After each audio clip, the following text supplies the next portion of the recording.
अस्सलाम वालेकुम। मैं उम्मीद करता हूँ आप सब लोग खैरियत से होंगे। देखें, ज़िंदगी के मुख्तलिफ़ अदवार से गुज़र कर, कुछ किताबें पढ़ कर, कुछ तजुर्बात से गुज़र कर कुछ चीज़ें सीखी, लेकिन एक सवाल ज़हन में था कि ज़िंदगी का फ़लसफ़ा क्या है। कुदरती जब मैं कुछ स्क्रॉलिंग कर रहा था, कुछ सर्चिंग कर रहा था, तो मुझे अदील हाशमी साहब को सुनने का मौका मिला। उनकी एक बात मुझे बहुत खूबसूरत लगी, तो सोचा आप सब तक पहुँचाऊँ। हम सारी उम्र इस कोशिश में रहते हैं कि ज़िंदगी का मकसद तलाश करें। अच्छा, ज़िंदगी में किस तरह हम खुश रह सकते हैं, किस तरह गमों से तकलीफ़ों से हम दूर रह सकते हैं, और अच्छी ज़िंदगी क्या होती है। बहुत सारे सवाल ज़हन में उठते हैं। कोई कहता है कि दौलत ज़्यादा आ जाएगी तो हम बहुत खुशगवार और खुशहाल हो जाएंगे। कुछ कहता है कि पैसा और ताकत ज़्यादा आ जाएगी तब फ़ायदा होगा। कुछ लोग कहते हैं कि रिलेशनशिप का होना बहुत इंपॉर्टेंट है, उससे आपकी सक्सेस का पता चलता है। कुछ लोग कहते हैं कि जो हम ज़िंदगी में अचीव करना चाहते हैं, जो मेडल लेना चाहते हैं किसी भी पढ़ाई में, किसी भी फील्ड में, वो उसको एक खुशगवार ज़िंदगी कहते हैं। तो हर बंदे की डेफिनेशन अपनी है। असल चीज़ ये है कि ज़िंदगी असल एक प्रोसेस का नाम है। उस प्रोसेस में आपको मुख्तलिफ़ फेज़ से गुज़रना पड़ता है। इसमें एक चीज़ ये समझ लीजिए कि ज़िंदगी में कोई भी आपकी मंजिल नहीं होती, सिर्फ रास्ता होता है। हमें मुख्तलिफ़ फेज़ से गुज़र कर उन रास्तों पर चलना होता है। कुछ कांटों भरे रास्ते होते हैं, कुछ फूलों की सेज होते हैं। तो वक्त कभी एक जैसा नहीं रहता, क्योंकि इंसान और हालात लम्हा ब लम्हा बदल रहे होते हैं। कुछ भी पहले जैसा नहीं रहता। तभी अल्लामा इकबाल ने कहा था कि यहाँ पर सिर्फ़ तग़य्युर को ही सबात करार है। अच्छा, इसमें जब आपको पता चल गया कि हमारे पास जो ये टाइम फ्रेम है, लिमिटेड टाइम फ्रेम, इसमें हमने सिर्फ सर्वाइव करना है और खुशगवार ज़िंदगी गुजारनी है, और उसमें हम लाख कहते रहे कि ये हमारी मंजिल है, क्योंकि मंजिल हम एक गोल बनाते हैं वो अचीव होता है, हमें अपने गोल पर स्विच करना होता है, उसको अपग्रेड करना होता है। अगर हम नहीं करेंगे तो हमारे पर सवाल आ जाएगा।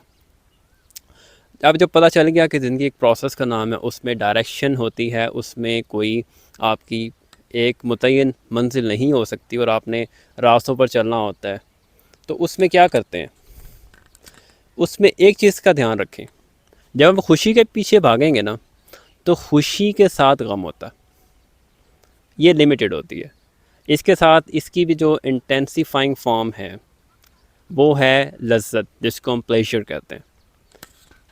तो जो भी खुशी है या जो भी गम है, ये टेम्परेरी होता है, चले जाना होता है। आप ख़ुद देख लें, आज अगर आप खुशहाल हैं तो कोई दूसरा बंदा है वो किसी मुश्किलात का शिकार होगा। अगर आपके यहाँ कोई खुशी का मौका है तो आपके साथ वाले घर में कोई गमी का मौका होगा। तो ये चलता रहता है। तो इसमें हमें क्या करना चाहिए, हमें खुशी के पीछे नहीं भागना चाहिए, और हमें ये तकलीफ़ों से, गम और दुख, इनसे भी नहीं भागना चाहिए। उल्टा हमें अल्लाह से हर लम्हे जो है वो दुआ करनी चाहिए कि हमें जिस रास्ते पर भी चलाए, जो कि सीधा रास्ता हो, मतलब जो रास्ता हो मुश्किल हो आसान हो, उसमें अगर मुश्किल आए तो उस मुश्किल का सामना करने की जो है वो ताकत पैदा कर। अगर वो रास्ता आसान हो तो उसमें आजिज़ी पैदा कर हमारे अंदर, कि हम उसमें अच्छी तरह जो है वो सर्वाइव कर सकें।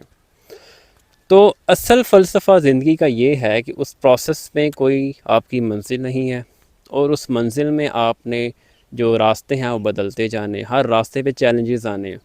तो इसमें अगर आप हमेशा खुशी के पीछे भागेंगे वो तो एक लिमिटेड है, लेकिन इसमें आपको जो असल बात है इस फ़लसफ़े की, वो है कि आप एक एडवेंचरस पर्सनैलिटी बन जाए। जैसे भी लम्हात आते हैं, एक एडवेंचरस क्या होता है, जो बंदा भी एडवेंचर कर रहा होता है, बिलफर्ज एक बंदा पहाड़ पे चढ़ रहा है, हाइकिंग कर रहा है। अब उस हाइकिंग के दौरान उसको जितने भी मुश्किलात, मुशक्क़तें, तकलीफ़, दुख, गम आएंगे, वो उनको मुस्कुराहट के साथ उनका सामना करेगा, बर्दाश्त करेगा। क्यों? क्योंकि उसका जो अल्टीमेट जो उसका पर्पज़ है वो ये है कि उसने इस टाइम फ्रेम को एंजॉय करना है। तो जब आप हर चीज़ को एंजॉय करने में लग जाते हैं और स्माइल पास करते हैं, जिस चैलेंज को भी देखें, तो तब आपकी ग्रोथ बढ़ना शुरू होती है। तब आप ज़िंदगी को بہتر انداز میں گزارنا شروع کرتے ہیں، تب آپ کا صحیح معنی میں جو مقصد ہے زندگی کا وہ پورا ہوتا ہے۔ تو ہمیں ایڈونچرس بننا ہے۔ ایڈونچر میں ہمیں کوئی تکلیف، دکھ یا خوشی کی پرواہ نہیں ہوتی، تو اس لیے ہمیں اللہ سے دعا مانگنی چاہیے کہ اللہ جس حال میں بھی رکھے، خوش رکھے، مطمئن رکھے، پرامن رکھے، اور جس چیلنج میں بھی ڈالے اس چیلنج میں بھی صبر، توکل کرنے کی توفیق دے، اور بھرپور طاقت کے ساتھ ان کا سامنا کرنے کی ہمت اور حوصلہ ہمارے اندر پیدا کرے، عطا کرے۔ تو آج سے اپنی جو سوچ کا زاویہ ہے اس کو ذرا بدلیں، چیزوں کو ذرا سمجھیں کہ اس کائنات کے نظام میں کچھ بھی پرماننٹ نہیں ہے، اور ہمیں اور آپ کو کیا کرنا چاہیے، ایک ایک لمحہ قیمتی بنانا چاہیے اور ہر لمحے کو انجوائے کرنا چاہیے۔ So be an adventurous and enjoy your life and achieve the ultimate goal of your life. Thank you. اللہ حافظ.